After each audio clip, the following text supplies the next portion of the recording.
はいどうも、今回はジャンクで手に入れたこちらのミラー型ドラレコをやっていきます。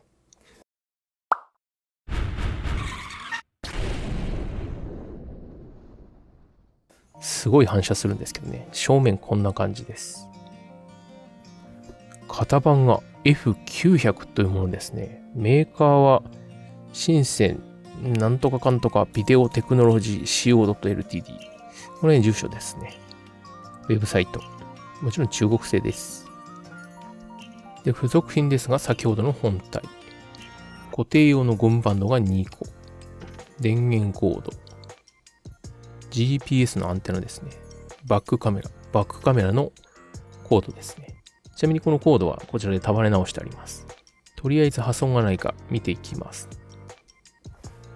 このゴムはゴムだけなので破れとはないですね。まだ使えます。柔らかさも残ってますね。電源コードはこんな感じですね。先についてるアダプターは 12V24V を 5V2.5A に落とすタイプのものですね。こちらは USB ミニ B ですね。未だにこのミニ B ってよく使われてるんですよね、ドラレコには。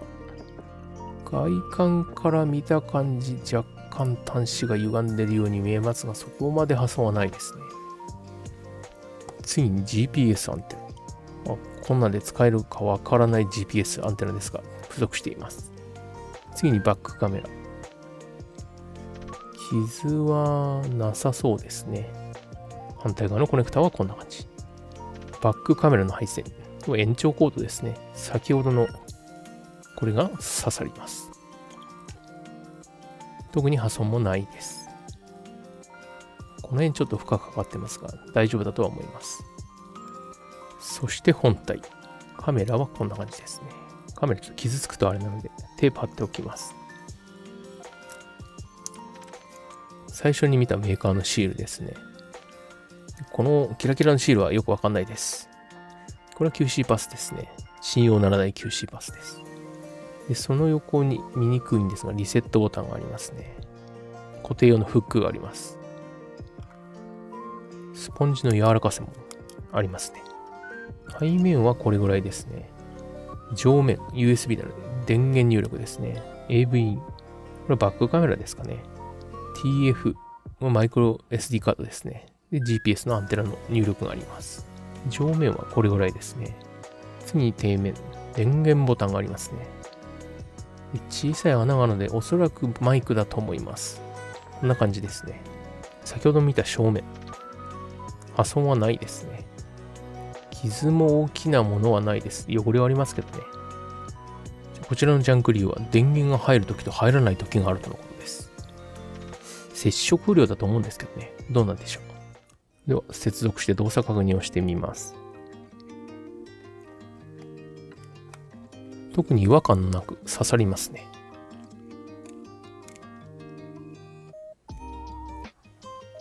電源入れます。電源入りますね。しっかり点灯してますね。カメラも映ってはいるようですね。テープ貼ってあるので映りはしないですけどね。接触不良でもないですね。これラッキージャンクなのかもしれないですね。もう一度電源が入るか一度切って試してみます。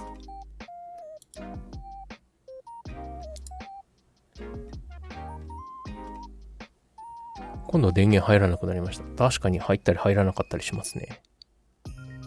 ライト眩しいですね。特に接触不良というわけではないですね。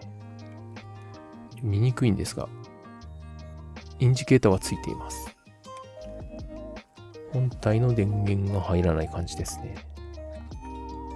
接触不良であれば接続した時に変わりませんからね。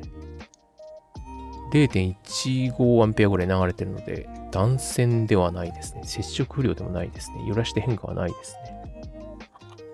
完全に抜くとほぼ使用がなくなるので、これ接触不良ではないですね。先ほど背面にあったリセットボタンを押してみます。リセットボタンこれですね。左手で持ってるので大変なんですけど。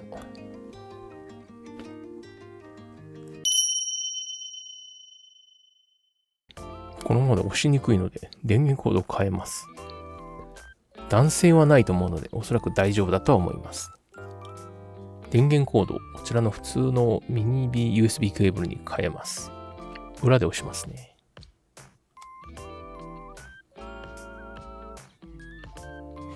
リセットボタンを押すと電源入りますね。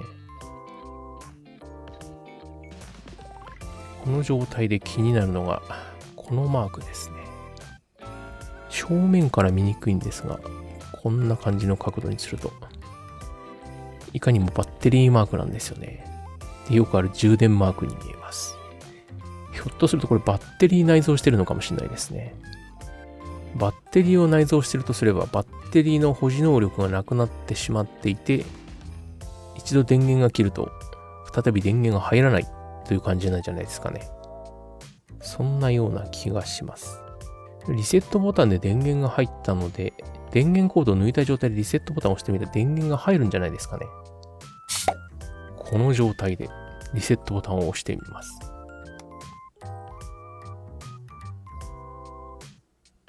一瞬画面つきましたね。これバッテリー入ってますね。ということはおそらくバッテリーが原因なんじゃないですかね。というかバッテリーの不具合って多いですよね。バッテリーは消耗品と考えればそんなもんなんだかもしれないですけどね。ということで中にバッテリーが入っていることが確定したので分解してバッテリーを見ていきます。ネジは1、2、3、4、5、6、7、8。この裏にあれば9本ですね。ネジ穴はシールの裏にありますね。シールはボロボロになってしまいます。そういうシールなのかもしれないですね。パッキパキになりますね。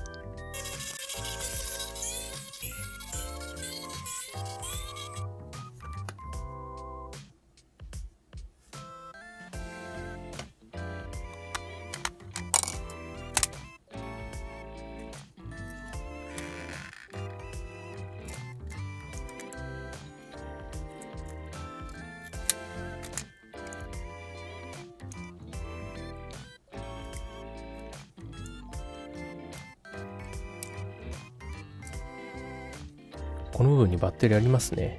おそらくこれがへたってしまったんだと思います。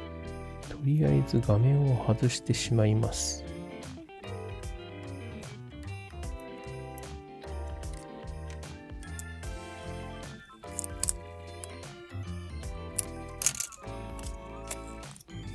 こんな感じのバッテリーが入っています。これの電圧を測ってみます。3.92V ありますね。ほぼ満電圧ぐらいありますね。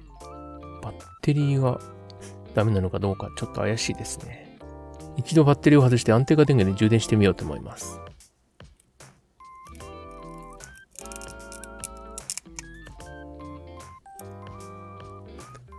何かが割れた破片が出てきましたね。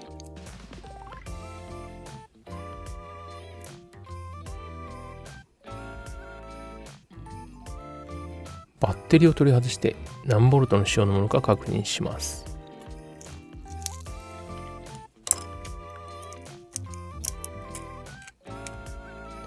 ちら側の両面テープ貼ってありますね。いろんなところから破片が出てきます。2019年5月3日製造 3.7V のタイプのものですね。充電電圧を確認したかったんですけど載ってないですね。ということで通常の 4.2V で一度充電だけかけてみて正常かどうか見てみます。4.1V にします。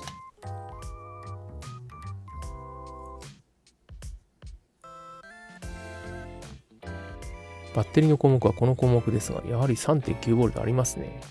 これだけあって起動できないのはちょっと不思議ですけどね。4.1 で充電してみます。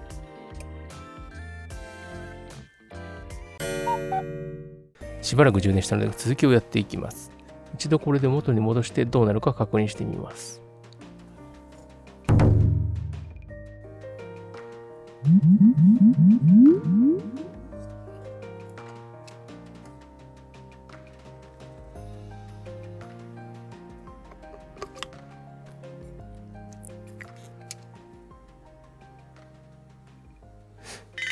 そして今気づいたんですが、こちらの電源ボタンのタクトスイッチですね。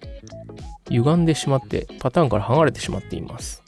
おそらく電源スイッチを強く押しすぎて破損したんだと思います。バッテリーの前にまずはこちらを直していきます。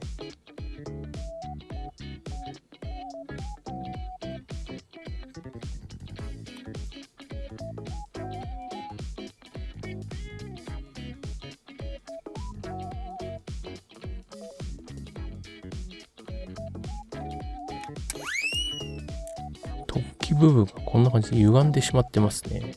このスイッチの替えは持ってないんですけどね。なんか代用できるものはないですかね。一応探してみたところ、こちらですね。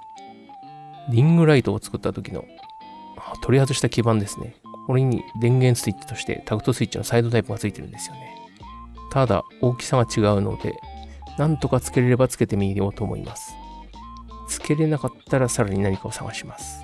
やってみます。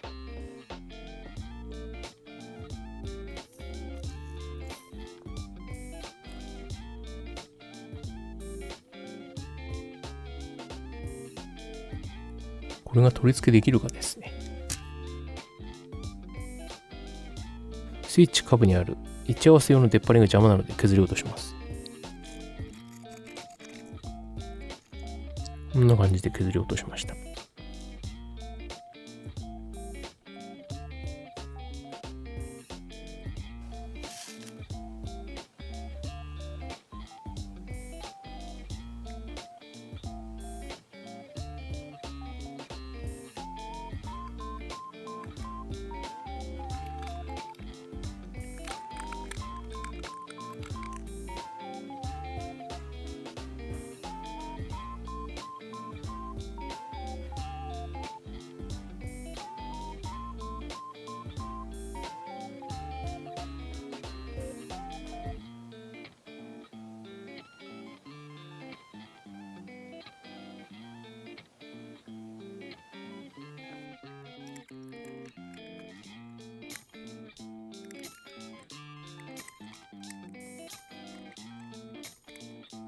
スイッチの前面の足ですね。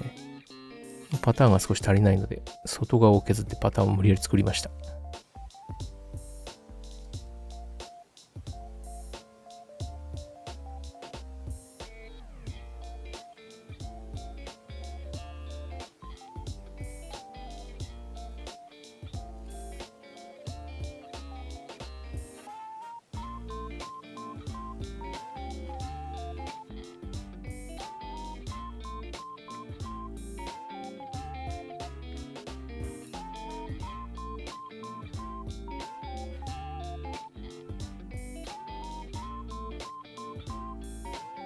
これでスイッチの交換 OK ですね。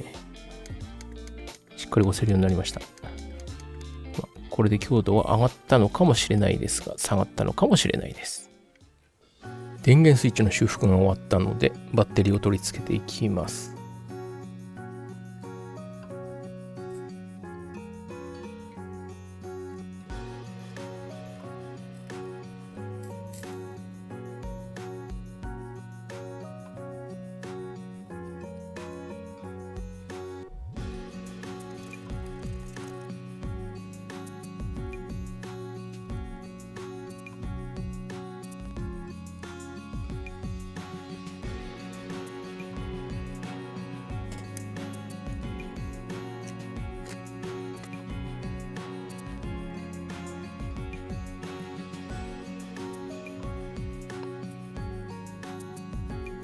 とりあえずバッテリーは固定せずに組んでみます。これで仮組みができたので電源を入れてみます。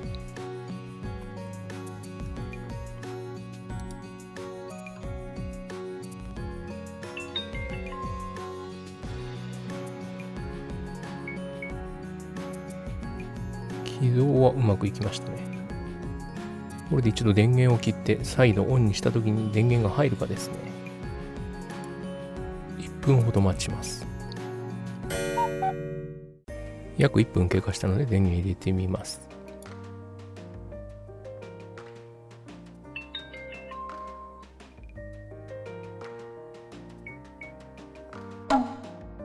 今度は約10秒後ですね。電源入らなくなりました。次、電源ボタンで電源入るか確認してみます。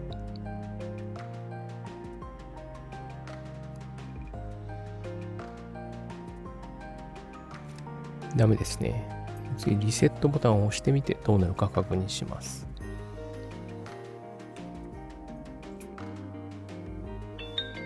電源は入ります。電源ボタンこの状態で反応するか見ておきます。反応はしますね。で一度電源を落とします。バッテリーに充電しているか確認してみます。充電はかけてますね。電源が入らない状態で 4.22V かかってます。で充電は入ってますね。電源を切ると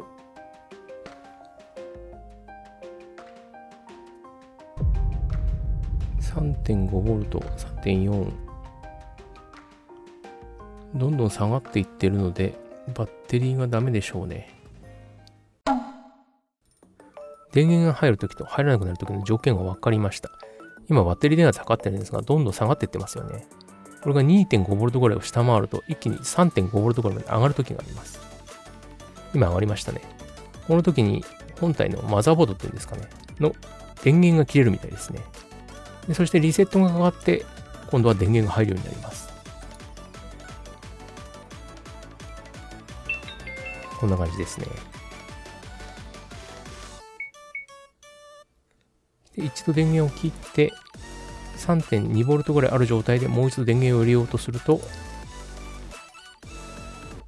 今度は入らなくなります。なので完全にバッテリーの劣化ですね。バッテリーを交換しないとダメですね。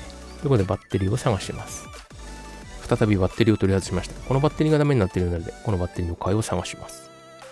で、サイズが303450ってものですね。最初の30が厚さ。次の34が横幅ですね。50が長さです。30なので、3.3 ですけど30ですね。で、34ですね。長さが50。52になってますが、この出っ張りの部分が52になっているので、ギリギリのバッテリーの大きさを測ると50になります。こんな感じで探します。はい。バッテリーの交換が届きました。同じ大きさはなかったので、ちょっと違いますけどね。これで4個入りで1500円ぐらいですね。これ1500円なら結構お得だと思うんですけどね。注文したバッテリーの外観こんな感じですね。プラス側に絶縁されてます。で、サイズが653042ですね。700mAh あります。若干容量アップしてるんですよね。で、653042なので厚さ 6.5mm、横幅 30mm、長さ 42mm ですね。大きさを比較するとこのぐらい違います。しかし厚さが厚くなってます。で一応測ったのでギリギリ買わせると思います。まあ厚くなって容量アップすればいいんじゃないですかね。膨らんだ時ちょっと心配ですけどね。届いたバッテリーがこの部分に入るかどうかですが、こちら元のバッテリーですね。元々のバッテリーがこんな感じで入ってたんですね。で、このバッテリーをそのまま熱くするだけだとおそらく入らなくなると思います。なぜかというと、背面パネル用のネジ穴があるんですよね。この出っ張りが邪魔しておそらく入らなくなります。で液晶が浮いてしまう感じですね。で、こちらのバッテリーを使うと、出っ張りを完全にかわします。まあ、熱くなったんですけどね。取り付けは一応両面テープで付けておこうと思います。両面テープはこのへこみがあるんですよね。段差っていうんですかね。このへこんでる部分に貼り付けておきます。2箇所ぐらいでいいと思います。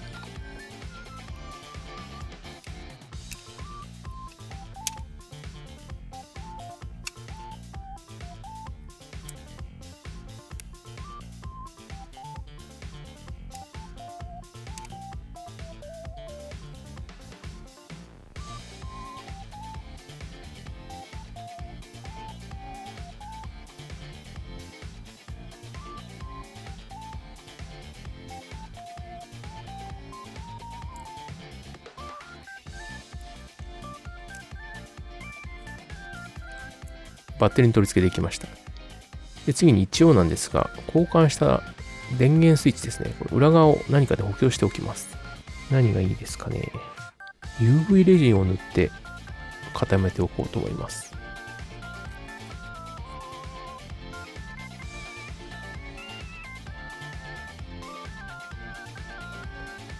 電源スイッチ裏の補強が終わったので、組み立てていきます。多少破片が出てきた部分があるんですが、なくても良さそうな部分なんですよね。なので、そのままにしておきます。おそらくあってもなくても変わらないと思うんですよね。組み立て途中でなくてはならないものだったらその時に直すことにします。で、やっていきます。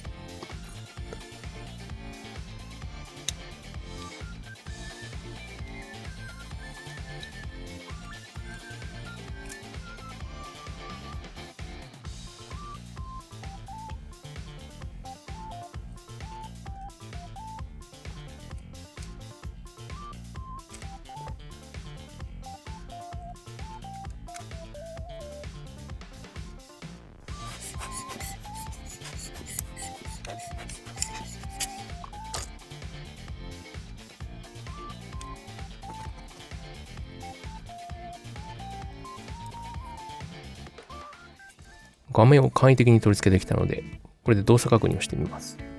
電源入れます。5V2A ですね。電源入りますね。タッチパネルは大丈夫ですね。この状態で一度電源を切ってすぐに入れてみて電源が入るかですね。やってみます。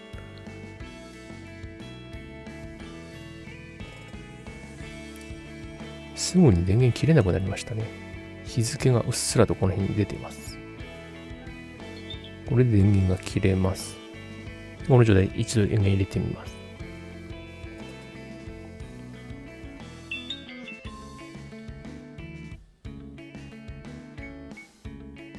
大丈夫ですね。これで OK ですね。では、しっかり組み立てていきます。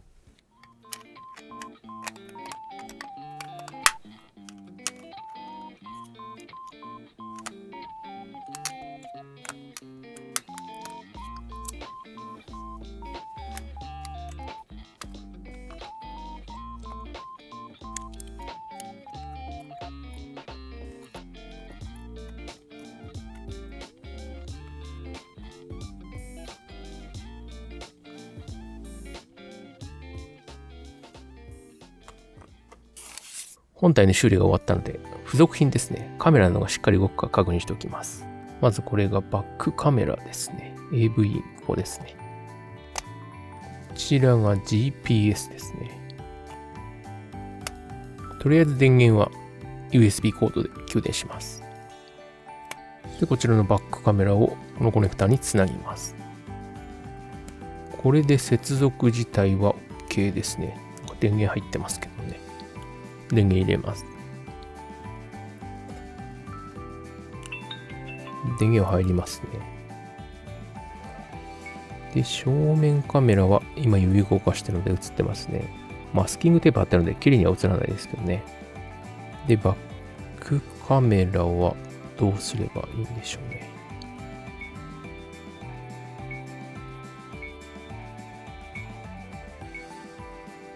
バックカメラの設定は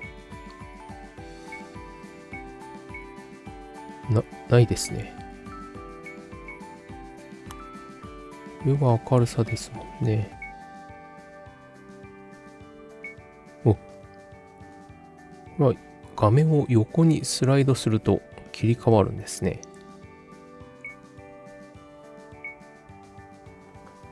バックカメラの映像ですね。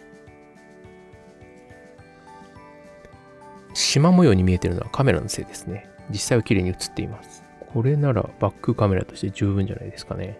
ただおそらくこれがバック信号なんですが、今この状態でバック信号試せないんですね。バック信号プラスがないんですよね。おそらく 12V のプラスをつなげばいいんだと思います。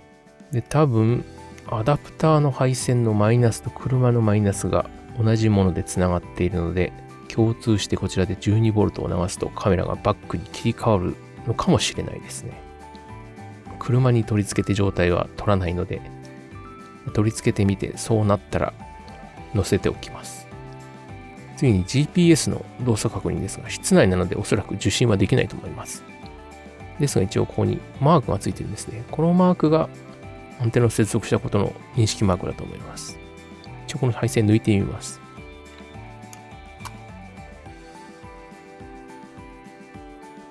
消えますね。認識はしっかりしてるみたいです。外部接続するものの動作確認はできたので、SD カードを入れて録画ができるか試してみます。TF の部分が SD カードなので SD カードを入れます。こんな感じですね。SD カードを入れたので録画ができるか確認します。電源入れます。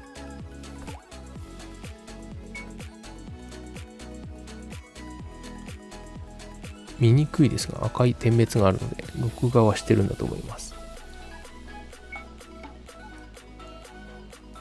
録画時間も表示されてますね。マスキングテープを外すと正面の写りこんな感じです。次はバックカメラも一応録画できてますね。再生できるかやってみます。おそらく正面を再生してみます。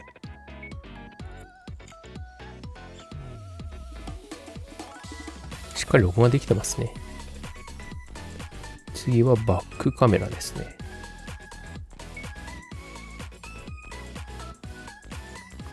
バックカメラはしっかり映ってますね。大丈夫ですね。